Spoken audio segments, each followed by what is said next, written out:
Well, welcome everybody. I hope you're ready for a good webinar today. We got great attendance. It is Thursday, June 18th. This is a live program. This is not pre-recorded. So I'm getting ready to get started. Get ready to take lots of notes. It's going to be a high content program. If you've been on my webinars before, you know that I go fast and furious, give a lot of value, make sure it's worth your investment of your valuable time. Would you like the slides? Yeah, if you would, don't worry, I'm going to send them to you. So there's going to be a little bit of scripting. There's going to be some wordsmithing in here, and you will get the slides. I do want to make sure that you guys can hear me. So if somebody could just type in the chat, yes, Bill, we can hear you, then that'll be good. All right. Thank you very much, Vikram. Thank you, thank you, thank you. All right, lots of folks. Hey, I appreciate it. Hey, just FYI, we will be taking questions as we go. Every now and then I'm going to stop and pause. I'm going to look at the chat. I'm going to look at the Q&A. The Q&A is the best place to answer your questions, but I'll look at the chat too. Don't raise your hand if you expect to be called on, because it's too many people on for me to go scroll through and look at all the people who have raised their hands. So I won't be able to do that. There is my email address, which you may already have, but please, at any point in time, a question comes up to you an hour after we're done, a day, a week, a month, a decade, whatever, just shoot me the question. I'm happy to help anytime I can. So I will look. Hey, Jonathan. Yeah, it has been a while. Thank you. Thanks for everybody for all your, you can hear me and all that good stuff. And you can see me. Yes. Thank you. All right. So let's get going here. I know you're here to take notes and learn some stuff. So, you know, we do have a challenge. We have a lot of challenges. But when it comes to client acquisition, one of our challenges is what I often call marketing message overload. And by the way, if you've been on a webinar similar to this, there will be some the same material, but I have a lot of new material in this webinar that I've never covered before. So don't worry, it's not all a repeat. But anyway, our prospects, their brains are overwhelmed. It's been estimated that the average person receives about 3,000 marketing messages, and you know, a day. So that's what, like 176 an hour if they sleep 7 hours a night. It's a lot of messages. We know that. So the question is, how do you get through, right? How do you get through to people? And now in the virtual world, everything's thrown off a little bit. I mean, people are still reachable and all, but it's just thrown off because people are stressed, and it's an uncertain environment out there, and people love certainty. And so how do we stand out? How do we look different than everybody else out there? Well, the key is this. The key is having a message that hits the bullseye in their brain, that resonates so that they'll pay attention, and then is compelling enough to move them to take action, right? We got to first get their attention with a message that resonates with them, that's relevant. And then, of course, we have to move them along to take action. So both are pretty important. So, you know, where do you communicate your value? When you're getting a message out to a prospect or a client, well, you know, websites, LinkedIn profile. There was a time when you could go out and do community events and social event marketing. That'll come back. Emails, Zoom calls to people. Right, just about everywhere. Anytime you're talking about business, you in some way are communicating your value, and people who work with you and work for you are also communicating the value anytime they talk about where they work. So the question I have, or the first question is, you know, what are you trying to accomplish when you talk about what you do? All right, are you just trying to say, hey, this is who I am, this is what I do? Are you interested? Hopefully you're doing a little bit more. Let me share with you the biggest mistake that people make. And that is talking about their credentials too soon, trying to come in as the hero and to impress too quickly. And I see this mistake all the time. And it's not that you don't want to talk about your credibility. Of course you do. But you don't want to do it too quickly. And let me explain why. And to do this, I'm going to use the hero's journey.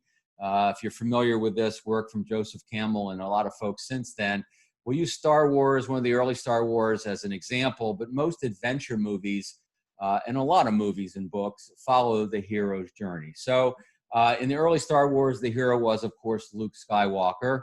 And then he met a guide, you know, Yoda the guide was, and they battled together Darth Vader. right? So we've got to make sure, I want you to make sure that when you're talking about your value in whatever form it may look like, that you're presenting yourself as the guide, because it's your prospects and clients who are the heroes.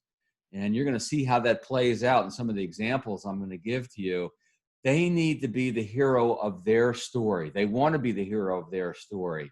Yes, they need to know that you're the right guide for them. That's an important decision that both of you want to make, but they want to be the hero for their own story. One word I want to give you that really is so critical to any marketing and or prospecting you might do and selling is the word empathy. Now, what empathy means is understanding or appreciation for, right? Appreciation for folks. And you're going to see how the expression of empathy is just a critical element in building your website, your LinkedIn profile, emails you send to people. These are things I'm constantly reminding myself of in my business development, and hopefully will remind you. So, you know, the villain that you and I are fighting right now, or at least one of them, is the marketing message overload and the fact that it's just so hard to reach people. I would suggest that one of the villains that you fight with your prospects and clients is that it's the confusion of conflicting information in the marketplace, right? And so together you fight that. Now, one of the questions from Adam is, this the same seminar I did for QBO forum last month? Similar, yes. There is some new material, however, Adam. So it's up to you whether you want to hang in there for this, but there is some new material. So in the interest of being the guide, sorry, not the hero for my clients, individual advisors and their firms, on my LinkedIn profile, you know, I decided to lead with a message for the people who visit, right? Enough about me, let's talk about you. And the first paragraph has to do with individuals that might come to my LinkedIn profile. I want to display a little bit of empathy for their world. And the second paragraph has to do with leaders, managers, home office folks that might come to my LinkedIn profile, displaying some empathy for their world. And then once people who visit my profile have a sense that I have a sense of them and maybe what's important to them, then I, quote unquote, apply for the job as the guide. But I don't want to start with credential first. I want to show some empathy and pull people into the story first. So I hope that makes sense to you guys. Now, so we want to make sure we don't make the mistake of trying to be the hero, that we show up as the guide. Now, obviously, when we talk about our value, we want to make sure that we're attracting the right people, right? When you write an email, when you work on copy for your website or a LinkedIn profile or a brochure or anything that you might do that's marketing, sales related, are you writing the words that you know will attract the right people into your business and repel the wrong people, right? Because we don't want to take on clients that don't serve, or, you know, that we aren't meant to serve, right? We want to be taking on the right clients. And here's the way I think about it, right? If someone isn't right for your business, then you're not right for them. And we want to make sure we don't take on the wrong clients for your business. Now, one of the things I'm going to send to you as a follow-up to this, and I'm going to make a note to make sure I remember this, is what I call wrong client videos, not taking on the wrong client. I have a video, about 5 minutes, that'll share with you my philosophy about how to not take, why not to, and how to not take on the wrong clients. So we want to be the guide, attract the right people, repel the wrong people. And then, of course, we want to create action, do we not? We want to make sure that we're saying the right things that are going to move people to take action. Because if they don't take action, then what's the point, right? Respond to our email, respond to a voicemail, or respond to anything. Every correspondence that we have with a prospect or client, or just about every, you want to have a call to action. Marketers call it a CTA, call to action. And so every time you send the message out to someone, what is the call to action? Meaning, what is it that you want them to do with that piece of information you just sent? Is it to respond? Is it to return your voicemail? Is it to read a document you attached? Is it to click a link? On your website pages, just about every page should have some sort of a call to action. What do you want them to do? I would say on your website for prospects, probably it is to click the link to set up an appointment with you, a phone call, right? Schedule your first phone call, schedule a complimentary strategy session, schedule a call, get the conversation started. A lot of different words you can use, but you always want to have a call to action. So I want to give you a little short course in brain science in my book, Radical Relevance, which I know a few of you have already read. we have chapter 3 is devoted to the neuroscience of relevance. So I want to just give you a couple of things and how it's going to apply to your world and how it's going to apply to this world of getting rich in a niche. Don't worry, I'm going to give you a lot of examples of different advisors who are doing very well with niche marketing, target marketing. So 6 times a second, our brains, your brain, your prospects' brains are going, where am I? Am I safe, right? The brain wants to know, where am I? Am I safe? And about 3 times a second, it's going, is there an opportunity, right? Squirrel, right? So the brain is built for action. The brain is built for opportunity, but only when it feels safe. All right, so how does that apply to you? Well, in your messaging, you want to make sure that you use messaging that shows empathy for the challenges that your prospects are going through, for the problems that they want to solve, for the safety they want to create for themselves. And there's some other things related to this messaging. And then we can talk about the opportunity, right? And you'll see how this plays out as we go. So the brain, of course, wants to keep us alive, right? And one of the ways the brain tries to keep us alive and your prospects alive is to conserve energy. It actually wants to burn fewer calories. No wonder I've picked up the COVID-19. I'm wearing the COVID-19, right? Because the brain wants to actually expend fewer calories. So what does that mean? It means it wants to move to clarity. So there are several ways that you can use clarity to attract the right people into your world. First of all, you've got to be crystal clear about what you do and the value you provide. And that's a big part of what we're going to be talking here today. You've got to be careful of not letting your creativity and cleverness get in the way of clarity. Give you an example. A couple of years ago, there was a gentleman at one of my boot camps, and he said, Bill, I tell people I'm a financial nutritionist. And I go, okay, financial nutritionist. I have a sense of maybe what that means, but I'm not exactly sure. I wonder if the bar is still open, right? So, we got to be careful about that. I always want to err on the side of crystal clear rather than clever. It doesn't mean you can't be clever sometimes, but you got to be careful. Oops, sorry.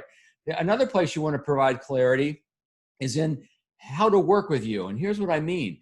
What are the steps involved in working with you, right? If I'm on your website, do I know what I need to do next? What is the call to action? Is this set up a complimentary call, a strategy call, right? To get acquainted call? Is that the first step? And then what's the next step? Are we going to work on a discovery? And you're going to learn about me? Maybe you're going to work up a financial plan, an action plan of some sort, and then you're going to help with implementation.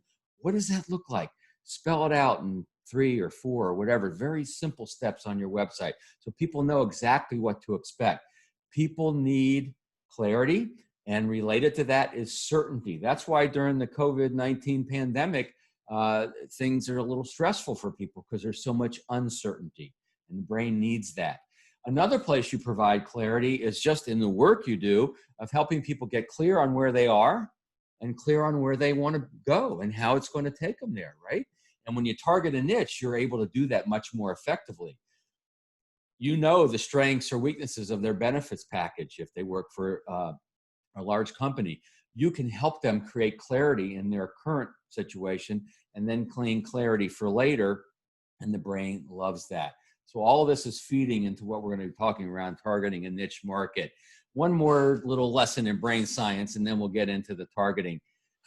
So Antonio Damasio, a very well-known neuroscientist, has confirmed something that we've all suspected, right? For the longest period of time, people were saying people make decisions based on emotion and they rationalize it with logic, right? With facts. Well, that's true, but it's a little more than that. So Damasio had subjects that had the part of their brain that felt emotion was damaged. So they couldn't feel emotion. So with no ability to feel emotion, they couldn't make a decision.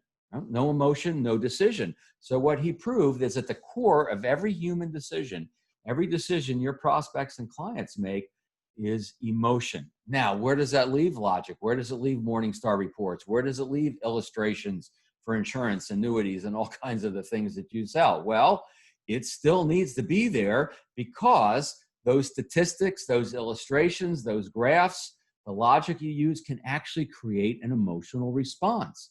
And they go, yeah, that makes sense. And that's actually an emotional response, believe it or not. So we want to make sure that all our messaging is relevant to attract the right people and compelling to move them forward. So I want to take a sip of water real quick, and I just want to see there's no any questions or and any chat coming in there right now. So let's keep moving on. All right. So all of this, by the way, is based on my book, Radical Relevance. And if you're interested in the book, real quick, it does come as a paperback. It also comes as an audio or a Kindle. And it's more than a book. You can actually, once you get the book, you can register the book for free in our Radical Relevance Toolkit. There was so much in the book. Oh, Claudia is saying, great book, reading it the second time now. Thank you. Stan says, good stuff. Thank you, guys. I appreciate that. So hopefully you guys have registered the book at the Radical Relevance Toolkit, where there was so much material I wanted to give, and I didn't want the book to be so large that you wouldn't read it, right? That does nobody any good. And so I created the Radical Relevance Toolkit, where we talk about your LinkedIn profile, your value proposition generator, a website guide, just all kinds of great material that's in addition to the book. So if you're interested, I just want you to let you know about that. And I appreciate the folks saying some nice things. Thank you. So in the book and in general, we all want to talk about two types of relevance: strategic relevance and tactical relevance. So we're going to be strategic and we're going to be tactical on this call, I promise, because I know you like the tactics. So by strategic, what I mean is some of the big decisions, right? Like who fits your business and who doesn't. And I'll give you my philosophy real quick around in financial service, because most of the folks on this call are financial advisors, planners, insurance agents, etc. As I mentioned earlier, if someone is not right for your business, you're probably not the right person to be working with them. Right? It's got to be a good match. What's best for them? Always come up with the thought, what is best for that prospect? What is best for that client? Is it you or is it someone else? And if it's not you, then you've got to make sure that you have other relationships in place so they are working with the right person. Now, if it's very close, family, parents to children and children to parents and maybe siblings, all right, that's part of the household and that's important. And to talk about the, intergenerational wealth decisions, very important as well. But beyond that, you got to be careful of not taking on the right people. Again, I'll send a video, it goes into more detail. So with this comes the target market, right? And this is what we want to talk about. Somebody says, lost the login to the website. Just send me an email. I'll get it to you. And Chris is saying, using the Radical Relevance Action Guide in your training program now. Wonderful. I'm glad you're using it. Chris, send me what work you do. I'd love to take a look at what you're doing, give you my feedback. Chris, are you with, you're in Wichita. I know the Chris Taylor. Okay, good. Anyway, let's keep going. All right, so the power of a target market. Now, if you already have a target market, and Chris, I've talked to some of your advisors about this already. We've had some calls. If you have a target market, you know the value, and I'm going to fine tune it for you, I think, and make it even stronger. If you don't know, hopefully I'm going to make the case for you right here. First of all, it's easier to identify and reach your ideal prospects. Right? When you narrow your focus, you will expand the results. I know this may sound counterintuitive, but it's true. When you narrow your focus, you expand your results, as long as you pick the right target market, and I'll tell you how to do that too. You know their world better, so you bring better solutions, right? You bring better solutions when you target a market. If you're targeting employees in a large company, you know their benefits package, probably better than their HR department. If you're targeting faculty or administrators in a university, you know their situation. If you're targeting business owners in a specific industry, you know their situation better. You actually bring more value. You become more referable. Obviously, your messaging is going to be more relevant, more effective, because guess what? You can be a great guide to them. You can have great empathy for their situation, and you can make them the hero of their story. You're going to produce better results in LinkedIn. I see a lot of people struggling with LinkedIn. I see a lot of people, who's making money with LinkedIn right now? People who teach you how to make money with LinkedIn. Those are the people making the most money on LinkedIn. Now, have I seen advisors making money on LinkedIn? I have, yes. And targeting a niche market is one of the ways to make the LinkedIn much more effective for you. Also, joining forces with centers of influence. I'm going to tell you a story in a few minutes about Adam, who has joined forces with someone who's helping him create a great reputation in his industry. Jeremy is a financial advisor in Canada, and his focus is dentists. and he found an accounting firm that one of their verticals are dentists. And until the pandemic hit, they were putting on educational dinners where they would bring Jeremy in to speak to their dental clients. And Jeremy always walked away with more clients from that. He couldn't pay for that kind of marketing, and he didn't have to pay for that kind of marketing. And he got a great meal at the same time. So when you target a vertical market, a niche market, a target market, all kinds of different words for the same thing, then you create these opportunities, right, that you wouldn't know about otherwise. And then you can expand the geographic reach of your business. Now, you've probably seen that using Zoom and other technologies like Zoom, your geographic reach may have been expanding a little bit, right? Because you can reach people that you didn't reach before, and they're kind of getting okay with this virtual thing. And when you create a reputation within a specific niche, boy, you can attract people from all over the country, all over the world. And then you create a reputation. And I sometimes call this reputation marketing. When you develop a reputation for yourself, then you attract people, you bring people into your world. And of course, referrals and introductions are much easier to get when you build a reputation in a target market. So I want to stop and pause because I see a lot of stuff coming through the chat here, and I don't want to ignore it. From Singapore, whoa, you're calling in from Singapore? What time is it there? That's nuts. And Rohan said started his career with my first book, Unlimited Referrals. That means you've been around as long as I have, because that book came out in 1996. I appreciate that. What does a vertical mean? Vertical is like a target market. So for instance, I just finished working with an accounting firm that has seven vertical markets, meaning they have partners that are working on different target markets, if you will. It's kind of the same term. So in this particular accounting firm, they were working on medical practices and on nonprofit associations and on technology startups. Those are three of their vertical markets or target markets. All right. So it's 1:23 a.m. in Singapore. Okay, thank you. All right, let me give you an example. Todd McDonald out of Albany, New York. When he got into this business, he decided that he wanted to learn from some folks who'd already been successful in the business. So he went some of the top producers and he said, what would you do differently if you were just starting out in this business? And almost to a person, they said, I wouldn't be all things to all people. I'd find a target market. I'd narrow my focus. So Todd said, all right, what do I know about, right? Where can I target my focus? Well, when Todd was in high school and college, he actually had a lawn mowing business, and very successful one. And they did paving of driveways, and related business. Excuse me. And so he decided to go, his target market would be construction. And he realized fairly quickly that he didn't want to work with the small construction folks. He wanted to work with the large construction folks and what he calls heavy construction. And so if you go onto his website, you're going to see this is his homepage, right? This does not look like a financial advisor homepage, does it? He says heavy construction. His clients build roads, they build runways, they build bridges, they build commercial office buildings, or commercial buildings, I should say. And I've advised Todd, excuse me, that when the pandemic is over, that he starts taking a few photographs out on the job site with his clients. And you'll see coming up in a few websites, I'm going to show you where advisors do that. They can show pictures of them with their clients, and that creates that social proof that is so important. You can't use testimonials, but you can use photograph. So in a few minutes, I'm going to show you Todd's bullseye and how he found his bullseye for his business, his right fit clients. Let's see. I'm just looking at all this stuff, all the chat coming in. I can't respond to all the chat right away, guys. I got to keep going with the content. Now, Todd has built a national presence for his business, and so has Adam. Adam is based in Indianapolis. You can see that Adam focuses on optometrists.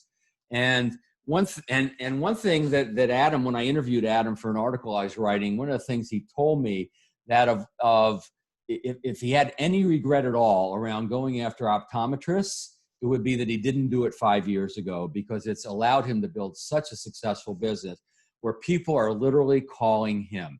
He does very little outbound prospecting. He does a little marketing, meaning he speaks at some conferences from time to time. He'll write articles for optometry publications, but his prospecting is mostly limited to just following up with people who are reaching him.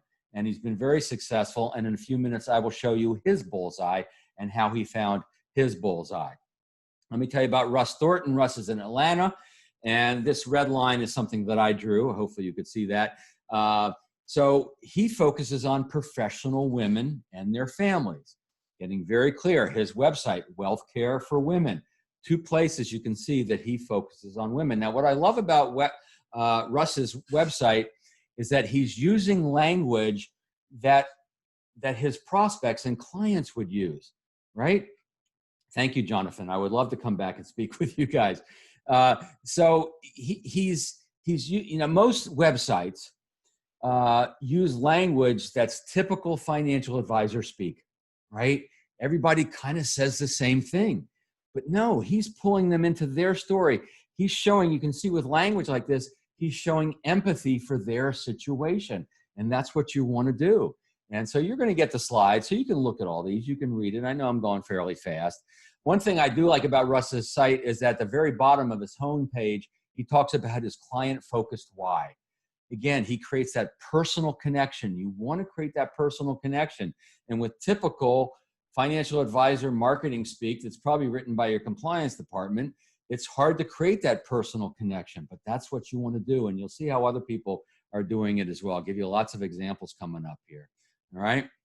So some folks, I've blocked out their logo because I haven't talked to them yet and gotten permission.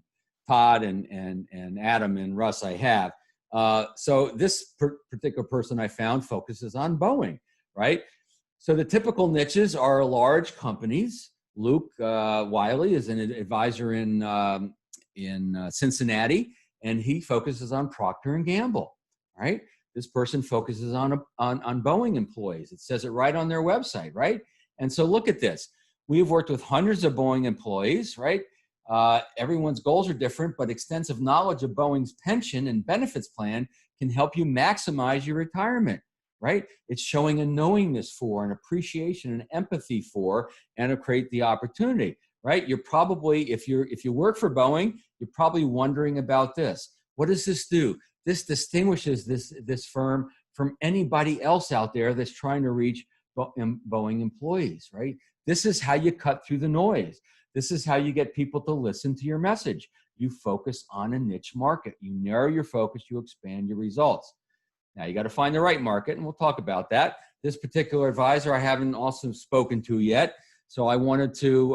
The logo and information is blocked out, but this person's focuses on teachers, 403B, and things like that, and that can be a very lucrative market. Maybe some of you do that.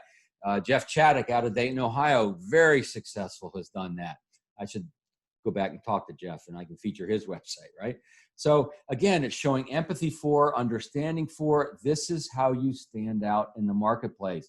I'm going to give you some very specific language coming up of how to differentiate yourself. So stay tuned for that. Now, to target a market, not to target a market, why people do it, why people don't do this. Well, I think you see why people do. Why people don't? Well, a couple of things. Some people are concerned, well, if I start focusing on target market, what about my existing clients? Well, nobody says you have to stop serving those people. And a lot of your clients will know people in your target market.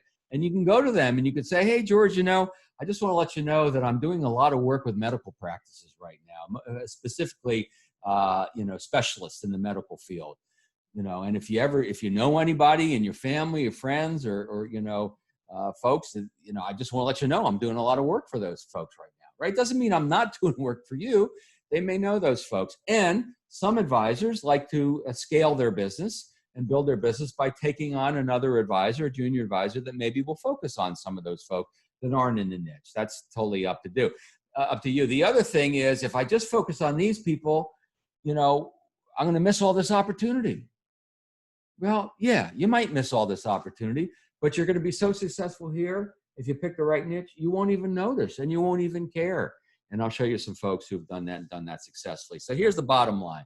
If you try to appeal to everyone, you run the risk of appealing to no one, right? As you expand the tent, your messaging actually gets weaker. The broader you try to reach, the less effective you will be with your messaging. You narrow your focus to expand your results. Now, later in the program, I'm going to tell you a little bit about some of the coaching I do to help people do this. If you have some interest in that, I will be mentioning that later on. You can peek around and double multitask if you want, if you go to coachcates.com right now. But let's get back to the regularly scheduled program. So target market, now your bullseye. All right. So what do I mean by bullseye? What I mean by bullseye is your right fit client, the ones you are meant to serve and who are meant to be served by you. Some people say ideal clients. Some people say best fit client. I like right fit, right? That's what we're talking about, not just quantity. We're talking about quality here. And as I describe this, you're gonna probably picture a couple or two or three or four of clients. You know, these are the right fit clients, right? Whenever I think of right fit clients, there's about 3 or 4 folks automatically come to mind because they recognize the value for the reason I want them to recognize that they are a joy to do business with. I was talking with my coaching clients last week, and we were talking about this concept of joy. And how often do you hear the word joy when it comes to this business? Well, the truth is, if you go after the right market, the right people in that market, you can actually create a lot of joy for yourself, and for them, it's a joyful experience. These people tend to be more profitable as well, right? So we're looking for the right people. So let me give you a few examples, actually, of some folks who've done this. So I told you about Todd McDonald earlier. Todd, like most financial professionals, wouldn't mind working with some wealthy individuals, and he knew that there was a lot of wealth with small business owners. That's one place to find wealth.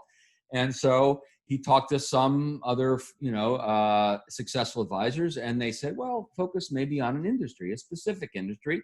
So he picked heavy construction. If you ask Todd his bullseye, this is what he's going to tell you. I work with family-owned, closely held, heavy construction firms. Let me say that again. Family-owned, closely held, heavy construction firms. He has built a national reputation among those people. If you are family-owned, closely held, heavy construction, you know about Todd McDonald. He attracts people to him from that industry. Don't go after that, but use the same principles that he's working, right? And let me give you another example of Adam. So Adam, like Todd, wanted to work with wealthy individuals. He identified what he calls white coat professionals. The Adam white coat professionals were doctors, dentists, optometrists, and pharmacists.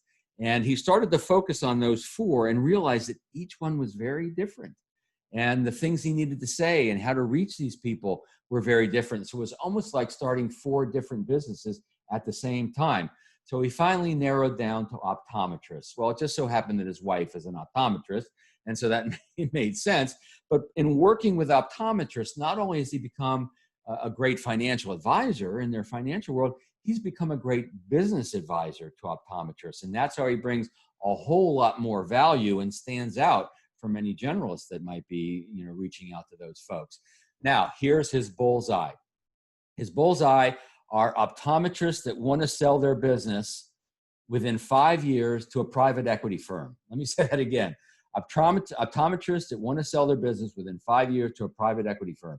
If you're an optometrist and you want to sell your business within 5 years, Adam is the guy to talk to. He will not talk to people who do not want to sell their business in 5 years.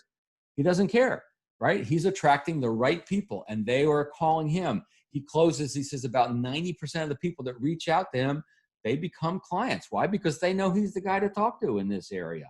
And so this is what finding the right market and then the right bullseye will do for your business. Now we have a question come in, so let me pause for a question. Mr. or Mrs. Anonymous says, so in finding the right client profile, would I need to take personality profile into consideration? Yeah, personality is part of the equation, certainly. So for instance, if, engineers, very analytical, especially, electrical engineers and chemical engineers as opposed to civil engineers, a little different, right? Very analytical kind of folks. Now, if you like that, if you love explaining things, if you love that attention to detail, if you don't mind someone who's going to read every single word that you ever put in front of them, then working with engineers could be a joy for you. For me, it would be torture, but for you, it may be wonderful. My main financial advisor for many years, Larry, focused on attorneys.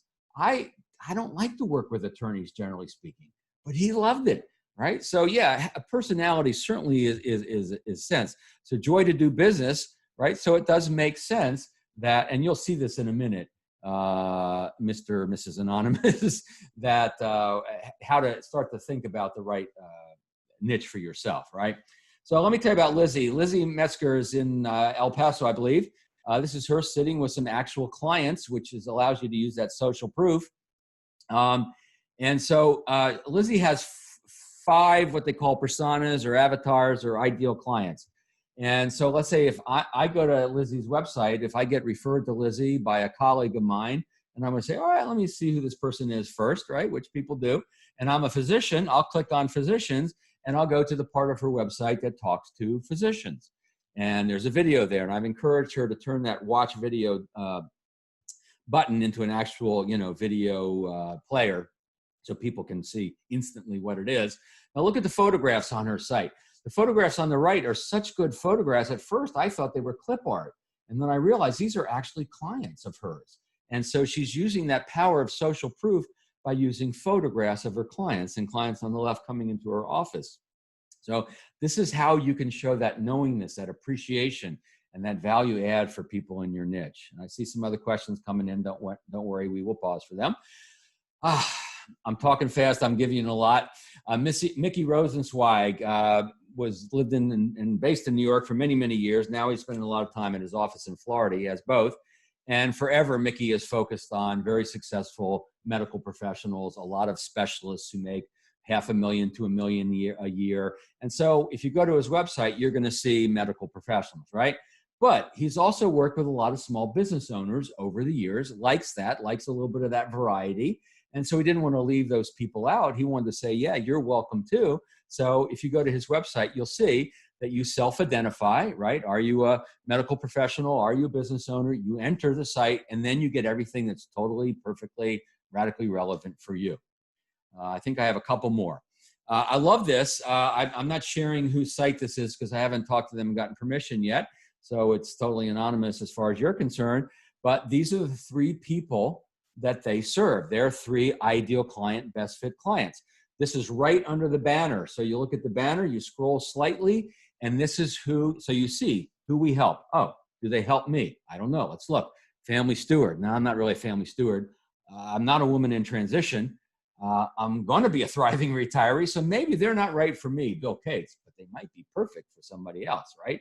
And so they attract the right people, and then they click, and then they get the messaging that's perfect for that person. I'm coaching a gentleman right now who works with a lot of Verizon employees in a certain part of this country. And so his website has one place where if you're a Verizon employee, you're going to click there and you're going to get messaging that is totally relevant for you as a Verizon employee. All right, let me pause just for a second. So Jonathan, yes, thank you. I would love to come back and speak to your folks. I want to help organizations who help vulnerable people. My expertise is in quality improvement. Well, there's 2 ways to have kind of a niche, if you will, in a business. One is a specific expertise, an area of knowledge, right? So for you, it's quality improvement. For a financial advisor, it could be long-term care. It could be, business benefits. There are ways that you can have product expertise and or problem solution expertise. What I'm talking about is a little different, and you can have both, right? So you could be a benefits consultant, but you work in a specific industry, the restaurant industry, the manufacturing industry, right? Or you could have expertise in long-term care insurance, but you work with employees in a large company. So you have kind of expertise that is part of a target. But what I'm talking about is building a reputation. So the thing with quality improvement is there an industry where that and people who are vulnerable predominate maybe a little bit more than other industries? And if there are, then that's the kind of focus you want to go after, right? Healthcare industry, right? Perfect, right? A lot of vulnerable people there. So you probably can create a reputation for yourself in the healthcare industry. And Jake says, I used to have a real estate license for a couple of years, so I'm going towards real estate agent. Does it need to be more specific than that? The only thing I'd say, Jake, about more specific than real estate agents is successful real estate agents. Because there's a lot of part-time real estate agents that kind of dabble in it, don't make much money, and probably don't have the financial capacity to do the kind of work you want to do. And in just a minute, we're going to get into what it takes. So what is a right fit client for you, right? John, I'll answer your question in just a second. Is it women? Not narrow enough, right? Women in transition? Maybe.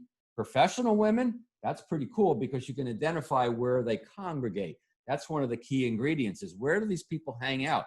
Can you actually create a reputation among those folks? Now, I've seen people do very well with women in transition. It's a little different than what I'm talking about here, but you can do well. Affluent couples, a little too general, right? Where do they hang out? Well, they might be members of a yacht club, right? I live in Annapolis. There are a couple of yacht clubs right here in Annapolis. So members of those two yacht clubs, then that makes a lot of sense, right? Because now you can identify where these people are. Teachers, university faculty, and administrators, right? I've seen many, many advisors do very successful at different levels in the education market. Couch potatoes, I do not recommend, proven to not be a good target market. Business owners, a lot of people like to go after business owners. That's fine, and you can certainly distinguish yourself somewhat with business owners, but what if you go a little narrow? What if you go, successful business owners in a specific industry, right? Or women business owners, because we know there are associations of women business owners. And so any place you can narrow like that is good. Now, one of the things you want to work on are the demographics. These are usually the easy things like, is age a factor? It may or may not be for you. Is gender a factor? May or may not be. Certainly the financials probably are, income, assets, and things like that. Location might be, might not be. Occupation, industry, obviously it could be. But then you also want to think about the psychographics. Remember what we said earlier, that every decision that every human being makes is based in emotion. So you have to make sure you understand the emotional aspects of those people related to the work that you do, right? And doctors, it's going to be different than employees in a company. It's going to be different than, faculty at a university. The concerns, fears, challenges, opportunities, aspirations are going to be different, or at least how they talk about them and think about them and express them are going to be different. There are certainly some universal challenges and opportunities that people experience around this, but there's also some very specific things. But by targeting a market, you know what they are. And so you can talk in terms of what they are, and you can hit the emotional aspects. So here's an example of what's often called a persona or an avatar. And this is something I just created. And you can see on the left side are the the demographic, and on the right side are the psychographic. And here's the point I'm trying to make here. Do you know exactly who you are trying to attract into your business to the point where you can actually delineate it like this? Because here's what I know. Clear intentions produce clear results. Vague intentions produce vague results. If you're walking around with a vague sense of who you want to attract, then, maybe you're in the neighborhood of attracting those people. But if you know what the bullseye is for your business, you're going to start talking, thinking, acting, communicating in a way that's going to attract those people. And yes, you can have more than one bullseye. So like I've already demonstrated, right?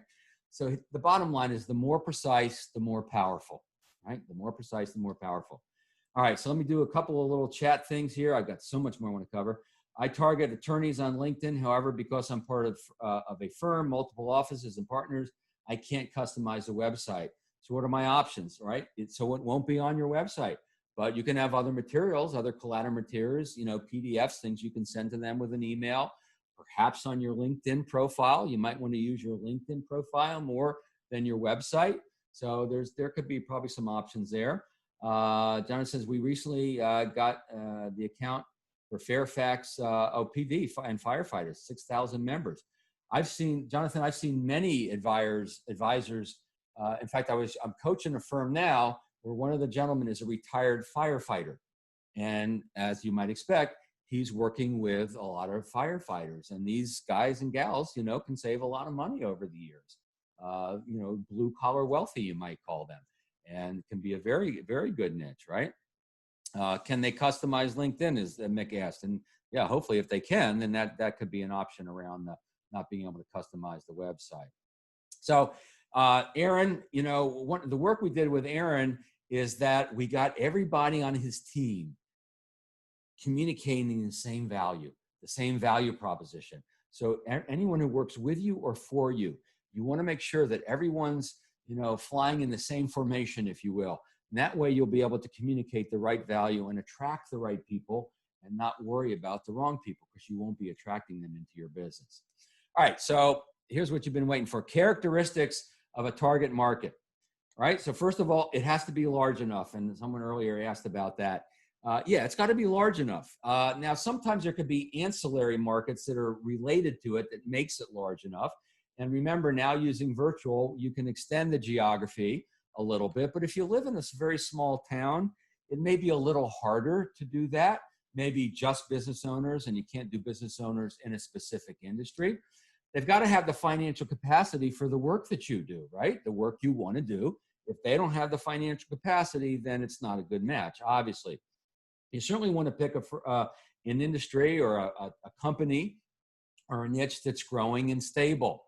You don't want to pick one that's shrinking, because eventually it may not be so good for you, right? So growing and stable is something you want to pick. And there's where the joy comes in. You like working with these people. Generally speaking, the people in this particular market, you just resonate with those folks. Now, you're going to not resonate with everybody, obviously, but there is some joy in the work that you do. And then here's an important one. There's formal and informal ways of communicating, right? Employees in a large company, formal, informal ways of communicating. And you can sponsor educational events and a table at a booth at an event and things like that. You have a way to reach these people. If your niche doesn't have an easy way to reach these people, I'm not saying it's a bad niche. It's just going to be a little harder to create that reputation for yourself, right? So maximizing for your results, a few important things here. Talk to your clients, right? Let them know you're thinking of focusing on their business, their company or their industry or their educational institution, and let them know that, and start to do some anecdotal research and understand, more about the industry. Position yourself as a specialist in that industry. You come with more credibility. You want to meet and serve the influencers. Just about every target market you might look for has different types of influencers. So for industry associate, for a business, it might be the members of the industry association, the past presidents, the board of directors, right? So almost every industry or target market is going to have those influencers. You want to find those people and find a way to serve them in some way. And it may not be through the work you do. You may serve them in their philanthropic interest, right? But find some way to get to know these people and serve them. And then speak, write, get interviewed, get quoted. Experts write and experts speak. You've heard about content marketing. You know about doing seminars, virtual and in person. Experts write and speak. And so now you don't have to do that to be successful in a niche, but it sure does help. And that's certainly how Adam has become extremely successful with optometrists, is through speaking and through writing. So in a minute, I want to give you a little formula for how to talk about what makes you different. I want to cover something really quick. I want to let you know about something I have available for you. And then I will get into talking about this formula that makes you look different out there in the marketplace. And also answer some more questions in chat that have been coming through. All right. So I won't forget about you. We have just launched a new series of coaching packages, and the first level package number 1, is all about this value proposition and some of the things that we talk about in this. I just want to move something real quick so I can read it as we go. We're going to help you work on the main target market, help you. Sometimes you're sitting right on it and you might not even realize it. We're going to make sure that we start to work on your bullseye and could it have more than one bullseye? And we'll focus on how you talk about your differentiation, right? It's actually not as difficult as you might think sometimes to talk about your differentiation. And, there's a lot of materials that come with this. I don't want to spend too much time on this because you're here to get the value, but I do want you to know that we have this program, a lot of case studies. We'll give you a lot of audio and written case studies of other folks that have been very successful in how they develop their target market and their value proposition. And it comes with materials. It comes with some customized coaching just for you. And it's only $5.99. So I think you could see it's a small investment for a pretty big impact. So if you'd like to schedule a complimentary strategy session, we'll talk about your target marketing. We'll talk about your efforts in that particular area and see what that looks like for you. Go to coachcates.com. There's a form at the bottom of that page where you can schedule a call with me. You just shoot me an email. It comes straight to me. We'll schedule a strategy session. We'll get the conversation going, or you can shoot me an email. So I want to make sure you you're aware of that. Let me answer a question, a couple questions or two. So Mick says, that's what I've done in compliance with my mother firm. So Mick says, you know, customizing the LinkedIn profile is a way to kind of get around that. You have a workbook that will walk someone through the process of focusing on a bullseye market. Absolutely, I do. You can get that through the book, Radical Relevance, or if you set up a strategy call with me, I'll get that to you. Maybe we'll work together, maybe we won't, doesn't matter, but I'll get that to you if we set up a strategy call. Because I want to make sure that you have success with that form. If I were to develop two different target markets, would it be better to focus on growing one and then move to the second after having some success, or try to hit both markets at the same time? No, one at a time. If you're just getting started with one or two possible target markets, you definitely want to start with one at a time, because it's almost like starting two different businesses. And so you want to get one up and running and working and producing before you focus on another. Now, it helps if the target markets, by the way, are somewhat related, right? If they're somewhat related, it makes it easier to start to open up that second vertical. If they're very unrelated, like business owners and nurses or something like that, right? That's going to be a little tougher, obviously. Let's do one more, and then we'll do a little more material. Thanks for the great info, Fun Functional Star. Where can I find the deck? David, I will send the deck to you. Everyone who registered for this will get the deck sent to them. So that'll be coming later today. I will make sure I do that. Let me focus on the chat for a second. It says, after determining your target market, and would you continue to take on referrals from current clients that may not fit into the specific niche, a business owner or optometrist or physicians? You know, Mitch, that's really up to you. You can, as long as it's efficient, as long as you like doing the work, as long as the work that the referrals that come in are a good match for your business, there's no reason why you couldn't take in referrals that fit. The important thing there is to make sure you educate your clients and people who might be sending you referrals on who does fit.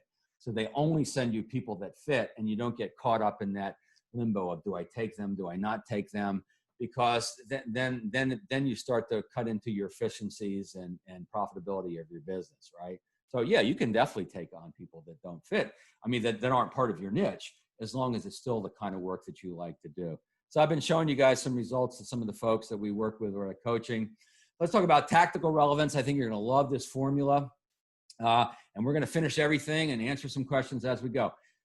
So what makes you different? Big challenge for a lot of people in this business, right? What makes me different? I don't know how to talk about what makes me different. Well, I'm going to give you a formula, and I'm going to give you some sources of differentiation. So obviously a target market, you've already seen how that makes you different and how you understand their world in ways that no one else understands their world, and how you bring solutions to their problems. You know, when you target a market, a specific market, you know problems that they have that a generalist doesn't even know they have those problems, right? And you can speak to those. Remember, the brain is looking for, can you solve my problems? And can you help me with my opportunities? And if you know their world, the answer is yes, you can.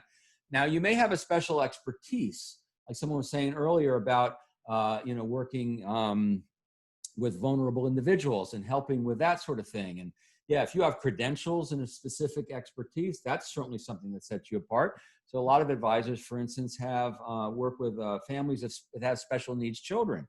And that's certainly a way to set yourself apart. It could be your process for getting to know people, how you discover and expose the gaps. If you have a great discovery tool that allows you to go deeper than most people do, and you've given it a name and you put a TM after it and it's yours, then that could be something that differentiates you. It could be how you stay in touch. You know, I showed you just a couple minutes ago a little blurb from Al Fox, who has almost $1 billion under management now. One of the things that Al does to distinguish himself in the marketplace is he talks about how he's going to stay in touch with people. And so when he's with a prospect, he says, you know, should we work together? Let me tell you about what that would look like, how we will stay in touch over time. And he starts to educate them all the different things that he does. And they go, wow, my current advisor doesn't do this. You know, where do I sign up? So that's a way to differentiate yourself. And if you're not sure, or if you want to put a little more meat on the bones, talk to your clients. Here's a great question to ask a client, especially as you're doing collecting some information in this area. If you were to introduce me to someone else, I'm curious, what would you say about me? You know, how do you talk about me to other people? And if you had to, you know, say what's different about me, what would you say there? and just see what they say. And you're going to learn so many neat things from your clients. I had one client tell me, Michael Schmitz out in San Mateo, California, said, Bill Cates makes asking for referrals as natural as breathing. Well, that's pretty cool. That's not something I would think of saying. Can I quote you, Michael? He says, yeah, absolutely, quote me. Right? So, I'm going to show you in a minute how you can quote what your clients say in a way that doesn't make you look arrogant, but actually works pretty well. So here's the formula. And after I show this formula, guys and gals, I will get to some questions and some chat. This formula came from Karen Kopp and Carl Gould in their book, Biz Done, Dev Done Right. They know I share this in my webinar. Actually, I have a chapter in my book that's based on their work. So the formula goes like this. Anyone can, but only we, blah, blah, blah, for example, right? Now, the words can change a little bit, but that for example is very important. So here's one example. These are real world examples, by the way. Many financial professionals can talk about various financial tools, products, not hard to find, but very few specialize in working with business owners and companies like yours, whatever, work with manufacturers, working with restaurant owners, working with printing companies, whatever. This expertise allows me to serve as your financial quarterback, assembling a team, etc. For example, and then you bring it to life with an example. Now, let me show you how you can, quote your clients and create some great credentialing along the way. So many people can talk about developing a financial plan, offer financial products. That's not hard to find. By the way, doing a financial plan, becoming less of a distinguisher in this industry. It's still a distinguisher because a lot of people don't do a plan, don't do a very robust plan, but more and more people are moving towards that. So it's becoming a little less of a distinguisher. Very few have the depth of knowledge that I do about your company's benefits package. By focusing on your firm, I'm able to anticipate problems, opportunities. Now, here's the neat thing with the 4-day example. This guy came to me and said, Bill, several of my clients have said, I know more about their benefits package than their HR department does. Should I talk about that? And the answer is, yeah, you should. But it sounds a little arrogant coming from you. Just like Michael said to me, you make asking for referrals as natural as breathing. So quote your clients. And so that's what he does now. He says, right, one of my clients, an executive at your level, right, you're a different department in your company, told me he thought I might know more about than the HR department. So that way you can use that without actually being a little bit arrogant in how you talk about your value. So when you do talk about what makes you different, make sure it's a differentiation that's relevant to them, right? If it doesn't matter to them, then it doesn't matter. So you got to make sure you pick things that are relevant to those folks. So don't forget to go to CoachCates.com and have a look at our new coaching offerings. You can send me an email. You can schedule a strategy session there. Let's look at some questions. Whoops. Let me look at the chatting here. So I can't see all the chat, but Adam says, for a target market focused on property developers, is it best to choose residential or commercial, or is it better to use revenue numbers cut off as a determining factor? Adam, I would probably start with either residential or commercial. I wouldn't focus on both at the same time. Now, money might be a factor within that, but you're going after two different kind of target markets, and it doesn't mean you can't do both because sometimes they know each other sometimes, so that's not a bad thing. The one thing I'm wondering about commercial, right, especially if it's office space, is, everyone's working from home now, and a lot of companies are realizing maybe they don't need the office space they thought they needed. So I'm just wondering what that market's going to look like moving forward. So you might want to keep an eye on that. So I don't really have a specific recommendation. I would go with, where is the money, right? And do I like working with those people? So if there's more money in the commercial side, which there may be, I don't know for a fact, and I like working with those people, I'd probably nudge on that side, as long as I feel good about the industry moving forward. But if you start there and then, you work towards the residential later, that's cool. Bill, can you come up with a training course for management staff on niche marketing? Oh, absolutely. Yeah. Jonathan, I work recruiting all the time with some of the major firms like yours, some of the recruiting managers, et cetera. So yeah, we can definitely do that. In fact, I'm working with one recruiter right now who has a couple of niches that she's going after. And it's interesting. We're experimenting a little bit on LinkedIn and such. What's the website for your latest book? RadicalRelevanceBook.com. RadicalRelevanceBook.com. You can learn all about the book. There's a fun little video there, give you a sense of the book, and then you can pick it up there if you want. I'm going to look for more questions. So there's a question Can you have more than one target market? We've kind of talked about that. More than one bullseye, yes, you can. So we talked about that. One asked about, do you help with websites and LinkedIn? Yes, that's a big part of what we do. What I love about working with the LinkedIn profile, real quick, let me tell you this, is that it's a small canvas to work on, right? You have to have your headline and then you have your about page. Those are the two main things. Now you can have other things on your profile, of course, but that's the two places you kind of describe what you do. And so you want to make sure that's resonating with the visitors that you want to attract there. And what's good is because it's a small, tight canvas, I think you only get 2,000 characters in the about part, is that you have to get very tight with how you talk about your value. And it's a great exercise to start large with all the things that you do and who you serve, and then slowly target, narrow. And so we usually often work on the LinkedIn side of things because it's just a great canvas to paint on. I talk about the website a lot, but that's not the only way you work in this stuff, right? That's just a piece of it. It's just a nice canvas to think about and how to focus on the language. So that's why I shared it on this call. But there's a lot of other ways to work this, not just on the website.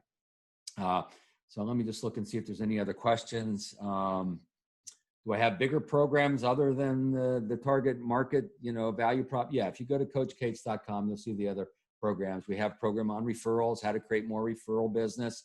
And you'll see how one kind of leads to the next. So they kind of stack within each other. So I see no other questions or chat coming in. If I missed anything, I apologize. Just shoot me an email. I was able to expand the chat a little bit. Let's see, Claudia asked, the characteristics are the same, but the delivery is different in person versus online. Would you consider those different target markets? No, I would not consider, Claudia, the type of delivery of a plan or a product. That's just everyone's doing remote right now, or just about everybody, not everyone. Some parts of the country, like probably Wyoming, you're probably seeing people, right? Alaska, probably seeing people face to face. There's a few places. Anyway, all right. Someone says, I want to buy your book. Do I have to buy from your website in order to register? No, Amazon, it's like page 10 or 12 in the paperback has a page that says register this book, and that'll show you exactly where to do it. If you get the audio, then I speak it out to you. And if you get confused, just shoot me an email and I'll tell you how to do that. But it's for people who own the book. It really doesn't make as much sense if you don't own the book, right? So I hope that helps, my friend. Well, let's see if there's any other chat coming in. Hold on, I'm gonna click the right link. What are the two key things on LinkedIn? Okay. So the thing about LinkedIn, I'm just gonna keep answering a few questions here. You can hang in there with us, stay with us. If you can't, you gotta go, I get it. Shoot me an email if we don't answer your question or something comes to you later. So the thing about LinkedIn is it's hard to make LinkedIn work if you're kind of generic in your approach. But if you have a niche market, a target market, then what you can do is start to do sorts, right? You can start to do, whether it's Sales Navigator or looking at a client's profile, you can start to see people that are in the same company that they work for, or in the same industry that they work for, or university that they work for. So I know an advisor in Nashville is doing very well using LinkedIn for Vanderbilt University, where Vanderbilt is in Nashville, but it works for any university. And so what happens is you can start to identify people on their profile that they're likely to know, right? And we want to try to increase the odds if we're going to suggest that person that they're likely to know this person. And then the other thing is you want to look at the recommendations and the endorsements. Now, as financial professionals, we can't have recommendations and endorsements, generally speaking, but most people in the rest of the world can. And so anyone who's writing an endorsement or a recommendation probably knows that person pretty well, especially if they work in the same industry. And if they say, if that person's name is Robert on the LinkedIn profile, but in the recommendation they're saying Bob or Bobby, well, guess what? They probably know that person pretty well. So that's how you can use LinkedIn to narrow your focus and stand a better chance of actually, using a few folks to feed to your client that they actually know and would be willing to introduce you to. I find LinkedIn intimidating. Michelle, you're not alone. LinkedIn was built initially for recruiting. That was the whole purpose, was for recruiting. And so it's expanded for there, obviously, but it's a great search engine, et cetera.